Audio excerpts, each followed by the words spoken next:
Marvel Snap OTA day, and it looks like the notes finally didn't leak for one, so maybe we'll go back to formally edited videos for the next one if that's going to continue to be the case, but we're going to have a scuffed one-shot review today because I didn't want to put my editor through the effort of editing a video that we ended up throwing away because of leaks hit again. So without further ado, let's talk about today's changes that include a buff to this guy.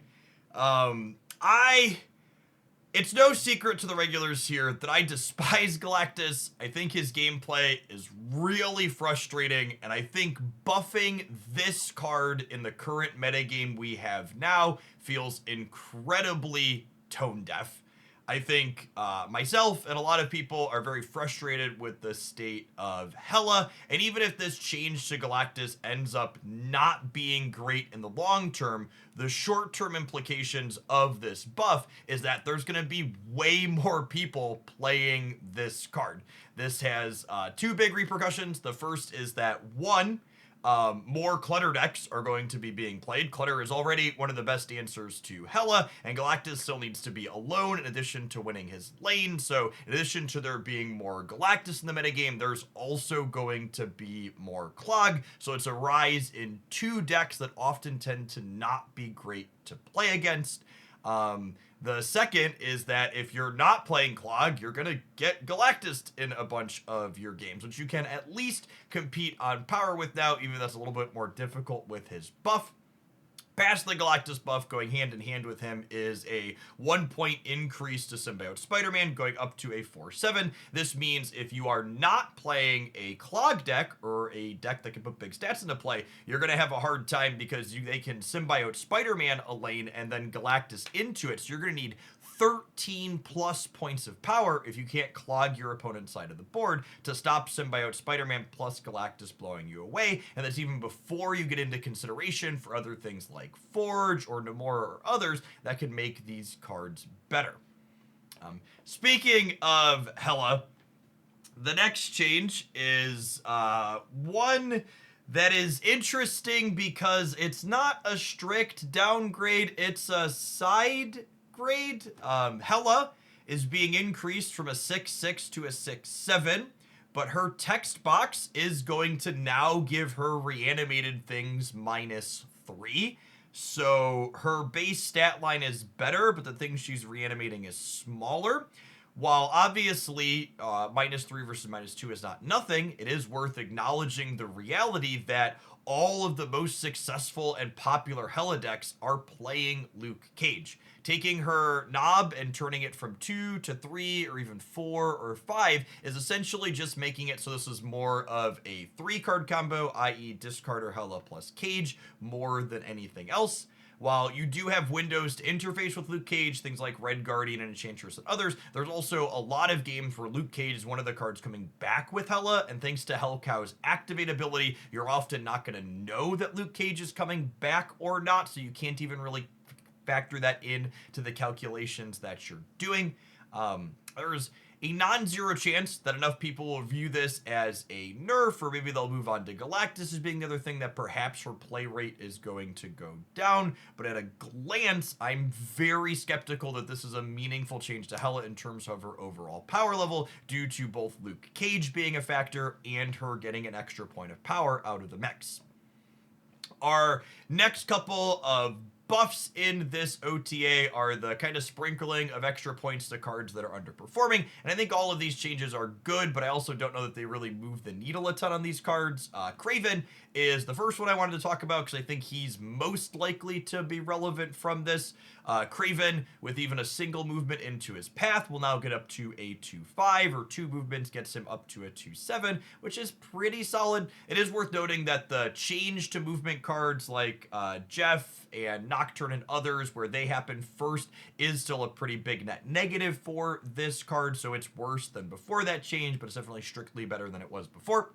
Speaking of movement cards, we have Hercules here being kicked up to a 3/5. This does not surprise me. I assume that this card's still been really struggling even after Anya and Madam Web were added to the game. As someone who's played a lot of movement decks, a number of them feel kind of okay. They basically still never involved Hercules, which was honestly kind of surprising to me. I was expecting this card to maybe pick up after those two, but it just hasn't found a home. I think part of that is definitely related to the fact that the random element from him makes it more difficult to protect your move payoff with something like Cosmo, and it makes it more difficult to get your card back into Madam Web's lane to use it again.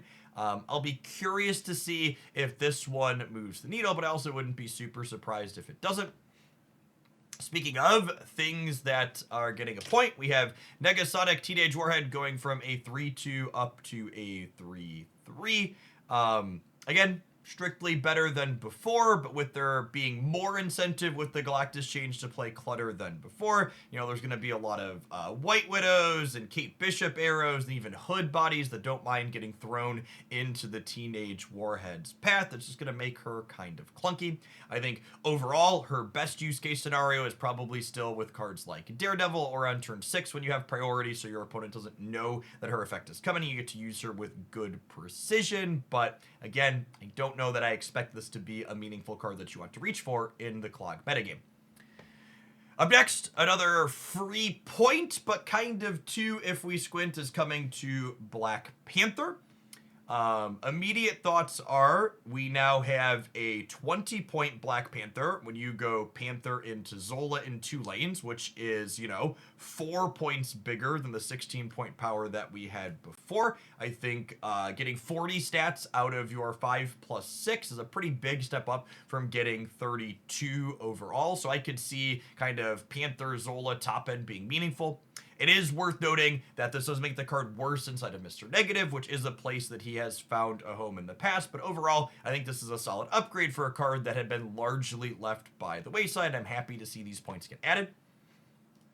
Up next, we have Marvel Boy getting cut down to a 3-1, and this change does not surprise me at all, and I think it's a very good one. This is one of those free points that I often talk about in Marvel Snap, where they can kind of take a stat away from a card that's very good, and is still going to see exactly the same amount of play. Since Marvel Boy and Kate Bishop released, Gilgamesh Zoo has consistently been one of, if not the best performing deck on all of the public trackers, and while I think that is an excellent deck to have be at the top of the metagame, I think taking Marvel Boy down a point to compensate for that is more than reasonable. Finally, speaking of cards that have been towards the top of the metagame, since War Machine was shifted to ongoing, he has been consistently reasonable in a variety of shells. I've liked him a lot with Spectrum, and then obviously Storm Legion Lockout stuff has also been things that people have been doing, although be it not super successful. I think this card being ongoing, probably still great at 4-6 compared to a 4-7, and again, I don't think there's a single deck that goes, oh, War Machine lost a point, I'm no longer interested in playing this card. Overall, while there are good things to be had from this OTA, I feel like overall it's probably a net negative for me personally, largely because of this big guy. I think in the long term, I expect Galactus is probably not something that's going to be super competitive, coping, but in the short term, there's going to be a lot more of him, and there's going to be a lot more Clog in the range of decks that I can play that are going to be able to keep up with Galactus and Clog and Hela that aren't one of those three. Feel like it's probably not super wide, which means brewing is still going to feel kind of clunky. As always, I'd love to hear your thoughts in the comments down below. What you think about these changes, the good, the bad, the otherwise. Thanks for watching to the end of the video. Make sure you subscribe to the channel so you don't miss any game news updates like this, like my best decks roundup that will be coming out on Saturday morning once we see what the impact of these changes is really like.